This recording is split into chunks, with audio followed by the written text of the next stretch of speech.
अब हम चर्चा करेंगे किस पे, एरिया ऑफ सर्किल पे चर्चा करेंगे। एरिया ऑफ सर्किल क्या होता है?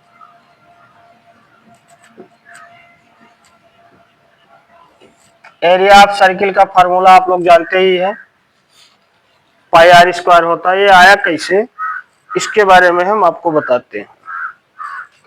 जैसे हम एक सर्किल लेते हैं,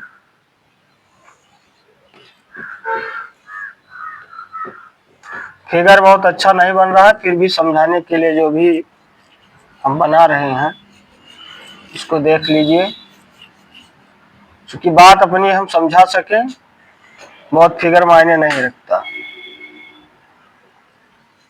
समझ में आना चाहिए कि कैसे क्या है, कैसे फार्मूला निकलता है, यह चीज हम समझाना चाह रहे हैं। वीडियो के माध्यम से यही हम बताना चाहते हैं कि जो पढ़िए वो आपके दिमाग में रहे, ये ना रहे कि हम फार्मूला भूल जाए। तो फार्मूला आता कैसे, इसी के बारे में हमें बताना है आपको। एक सर्किल है, अब सर्किल को जब इसकी एरिया हमें पता करना होता है, तो जो पता करेंगे तो एरिया, तो इसको छोटे छोटे पार्टों में, जैसे छोटे छोटे पार्टों में डिवाइड करके एरिया कलेक्ट किया जाए। अब कलेक्ट करने के बाद उसकी एरिया, जैसे ये डायमीटर लिया गया, अब इसको हम मान लीजिए 4 भागों में बनाया, इसको और थोड़ा छोटा कर दे,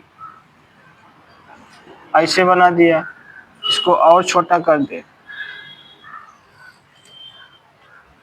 जैसे 1 part, 2 part, 3 part, 4th, 5th, 6th, 7, 8।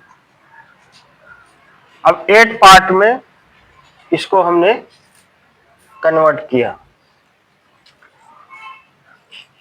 ये आपने देखा होगा कि यहां से यहां पार्ट, यानी इसकी एरिया भी निकालनी हो, ये इतने पार्ट। अगर मान लीजिए इसको हम निकाल करके अलग रख दें, ऐसे ऐसे कुछ इस तरह से, तो ये आपने देखा होगा पिज्जा स्लाइड की तरह, यानी ये पिज्जा स्लाइड की तरह ही बन जाता कि नहीं बन जाता। अगर सबकी एरिया निकाल करके किया जाए तो एक ये रेक्टेंगल के रूप में प्राप्त होगा। अब रेक्टेंगल के रूप में कैसे प्राप्त होगा ये भी जान लीजिए। जैसे मान लीजिए एक धागा रखिए, मान लीजिए पॉइंट ये, यहां से आप धागा जब रखेंगे और धागा पूरा घुमा करके यहीं पे पहुंचा देंगे, और इस धागे की अगर एरिया पता करना है तो ऐसे पूरा खोल देंगे और नाप लेंगे, तो तुम्हें एरिया मिल जाएगी, कितना लेंथ है इसका, कितनी इसकी लंबाई है, क्या है। जैसे सरकमफेरेंस निकालना है, तो सरकमफेरेंस निकालने के लिए क्या करते हैं, इसे यहाँ धागा रखिए, यहाँ से धागा रख करके ऐसे ऐसे ऐसे ऐसे ऐसे कर करके और घुमा के यहाँ पे ले आइए, और ले आइए और उसी धागा को आप खोल देंगे, तो या तो ये स्क्वायर बनेगा या तो रेक्टेंगल के रूप में बन जाएगा। जैसा धागा होगा उसी के हिसाब से उसकी एरिया भी निकलेगी, उसी के हिसाब से उसका लेंथ होगा। तो यह जब इसको खोला गया, एक स्लाइड को अगर इसी को अलग अलग कर दिया जाए, जैसे इसको खोला गया, ये मान लीजिए फर्स्ट पार्ट। सेकंड पार्ट को अगर खोला गया इसे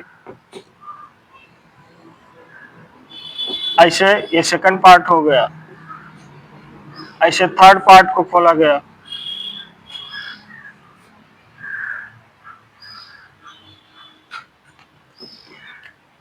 थर्ड पार्ट को, इस थर्ड पार्ट को ऐसे इनको खोल करके ज्वाइन कर दिया जाए, ऐसे ये फोर्थ हो गया,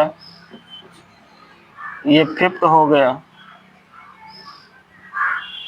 कुछ इस तरह से।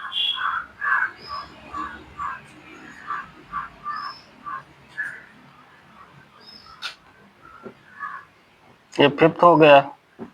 ऐसे 6 पार्ट को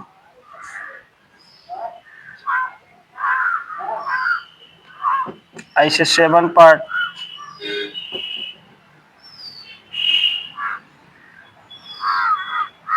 ये 6 हो गया, ये 7 हो गया, ये मान लीजिए 8 पार्ट। तो इनका कुछ एक क्या बन गया, एक रेक्टेंगल के रूप में बन गया। ध्यान दीजिएगा कि सभी पार्टों को अगर खोला गया तो एक एक रेक्टेंगल के रूप में बनता है। रेक्टेंगल बना नहीं बना? तो यहां से यहां तक इसका पार्ट हम क्या जानते हैं, एक रेडियस के रूप में जानते हैं, आर, एक रेडियस के रूप में। तो ब्रेथ इसकी क्या बनी, आर बनी। तो लेंथ कितना हुआ, थोड़ा ध्यान दीजिएगा कि लेंथ क्या होता है, यानी पूरा, अभी सरकमफेरेंस के बारे में हमने बताया था कि पूरी लेंथ अगर कवर हो जाती है तो किसके बराबर होगा, 2 पाई आर के बराबर। यह भी आपने पढ़ा होगा कि पूरा सर्किल इस पे अगर घूमा जाए तो ये 2 पाई आर के बराबर होगी। यहां से यहां तक इसका पार्ट क्या, हाफ ही तो है, हाफ ही तो है। तो ये लेंथ क्या होगा, टोटल जो है सरकमफेरेंस जो दिया गया है ये किसके होगा, 1/2 के। तो 1/2 के बराबर हुआ, यानी ये कैंसिल हो गया। तो बचा क्या, केवल पाई आर बचा, जो क्या हुआ, एक लेंथ के रूप में हुआ। किसके रूप में, लेंथ। तो ये रेक्टेंगुलर के फॉर्म में जो बना तो उसकी लेंथ कितनी हो गई, पाई आर के बराबर, और ब्रेथ कितना हो गया, आर के बराबर। यानी ये बना क्या, area of circle equal to area of rectangle. Area of rectangle का फॉर्मूला है लेंथ इंटू ब्रेथ। तो लेंथ हमारा कितना है, पाई आर, यहाँ पे हमने क्या रख दिया, पाई आर। और ब्रेथ कितना है, आर। तो एरिया ऑफ सर्किल क्या हुआ, area of circle pi r square के बराबर। तो ये हमारा एरिया ऑफ सर्किल का फार्मूला निकल के आया। इसकी यूनिट होती किसमें है, मीटर स्क्वायर या सेंटीमीटर स्क्वायर, यानी इसकी यूनिट हमेशा स्क्वायर में लिखी जाती है। अब बात करते हैं sector, area of sector. Sector क्या होता है, जैसे आपने एक सर्किल बनाया, ठीक, जिसका सेंटर वो है। अब सेक्टर बनता कैसे है, सेक्टर में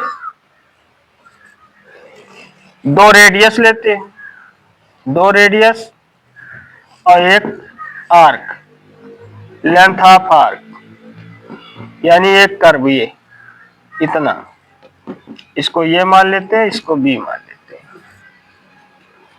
तो इतना भाग हमारा क्या कहलाता है, सेक्टर कहलाता है।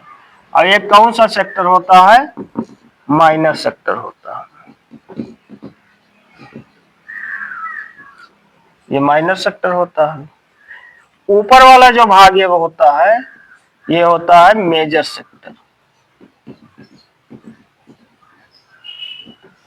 यानी इसकी आकृति क्या होती, ऐसे।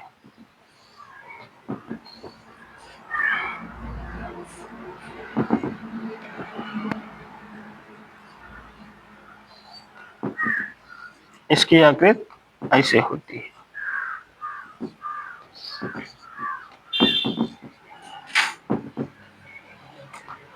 तो 2 रेडियस और एक आर्क, यानी कर्व, 2 रेडियस और एक कर्व लेकर के माइनर सेक्टर होता है। इस बड़े वाले भाग का क्या होता है, इसकी आकृति कुछ इस तरह से होगी। ए